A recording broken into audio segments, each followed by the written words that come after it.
wabarakatuh. Perkenalkan nama saya Ahmad Hasan Mujahid. Monolog ujian praktikum seni budaya kelas 9. Permasalahan sosial perilaku masyarakat dalam membuang sampah di Sungai Bedadung, Kabupaten Jember.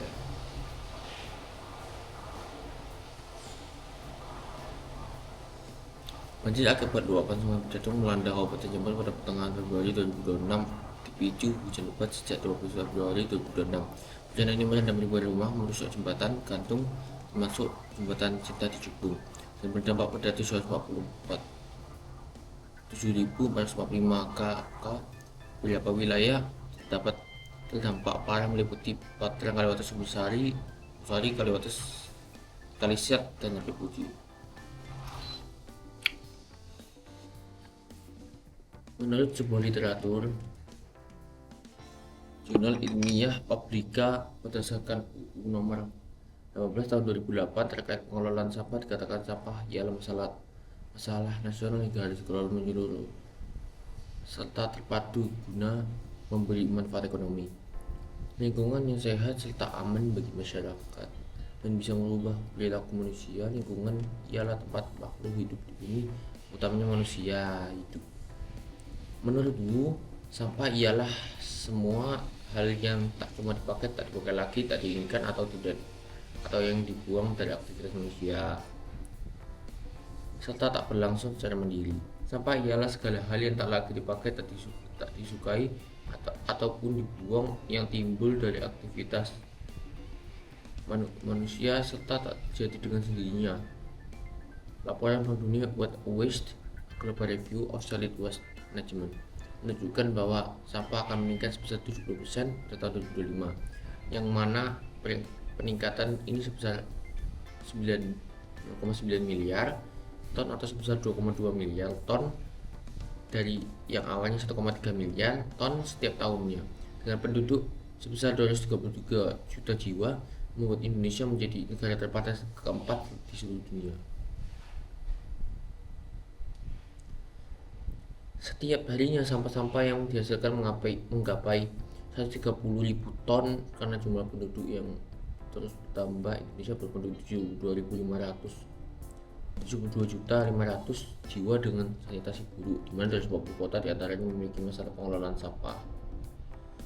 Di tahun 2019, sampah yang terkumpul di Indonesia ialah 67 juta ton, di mana sampah yang tergolong organik menyumbang 60%, serta sampah anorganik yang terdiri dari plastik menyumbang 15%.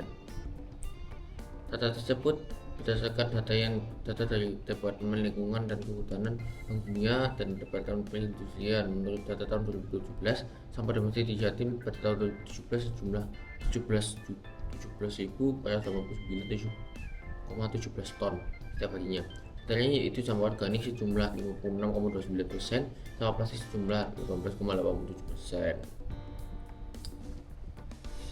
Limbah kertas jumlah 11,93%, limbah logam sebesar 2,61%, dan limbah bahan pakaian sebesar 11,93%. 2,82% limbah karet dan kulit, 2,16%. Limbah kaca 1,43%. Limbah lainnya 3,89%. Menurut Badan Lingkungan di Jawa Timur 2019, jumlah sampah plastik pada 2019 menyumbang 12,4% dari total sampah 17.000 ton per hari, ataupun apabila dihitung sampah plastik ialah 2,126 ton setiap harinya. Banyaknya tempat pembuangan sampah yang ada di Jatim bisa mendapat pengaruh beragam faktor, yakni jumlah penduduk semakin bertambah tiap tahun hingga menaikkan jumlah aktivitas masyarakat hingga menaikkan potensi masalah serta penyebaran lingkungan. Jumlah penduduk tahun 2020 yang tercatat di BPS Jawa Timur adalah 40.665.966 jiwa. Sungai dapat didefinisikan sebagai suatu aliran yang gerak dari hulu yang terdapat daerah dataran tinggi sampai ke hilir yang biasa bermuara di laut. Sungai tidak memiliki fungsi sebagai saluran drainase, irigasi, dan habitat flora dan fauna. Sungai sampai saat ini masih dimanfaatkan masyarakat dan kegiatan sehari-hari seperti mandi dan mencuci. Dahulu juga dimanfaatkan menjadi masyarakat sebagai sumber air bersih utama, namun sekarang sumber air bersih itu air bersih utama berganti menjadi air ledeng atau PDAM. Hal ini tentunya dikarenakan kualitas air sungai tidak lagi dapat digunakan sebagai sumber air bersih.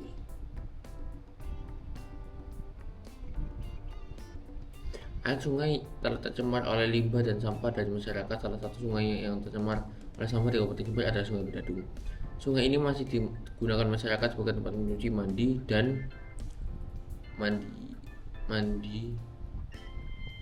cuci.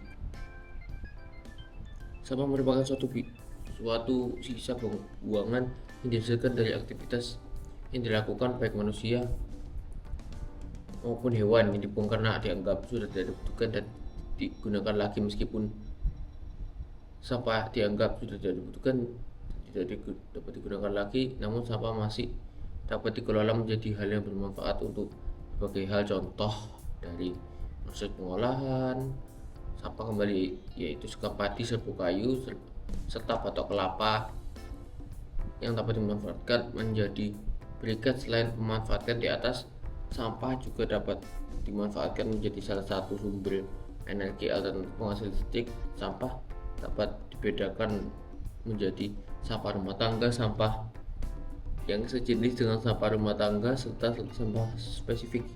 Sampah-sampah ini dibedakan dari sumber asalnya.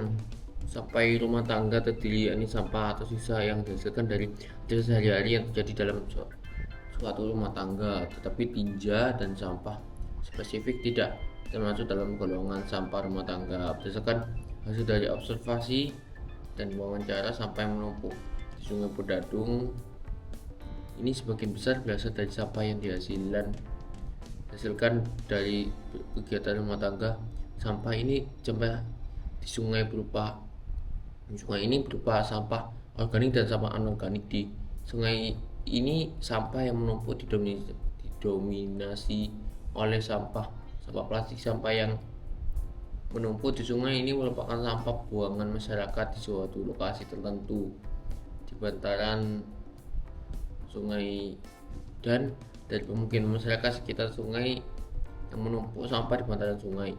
Bersumber pada hasil penelitian terdahulu yang telah dilaksanakan guna mengetahui faktor-faktor pendorong masyarakat untuk membuang sampah secara sembarangan, antara lain tingkat kesadaran dalam masyarakat untuk mengelola sampah yang rendah, serta pemerintah desa setempat yang kurang mendukung dalam pengelolaan sampah sebelum dibuang. Kemudian juga terdapat faktor penguat untuk membuang sampah sembarangan, yaitu lahan atau suatu daerah yang membuang sampah atau tempat pembuangan akhir yang belum tersedia dan belum tersedianya tempat pembuangan sampah di masing-masing rumah warga. Terima kasih. Assalamualaikum warahmatullahi wabarakatuh.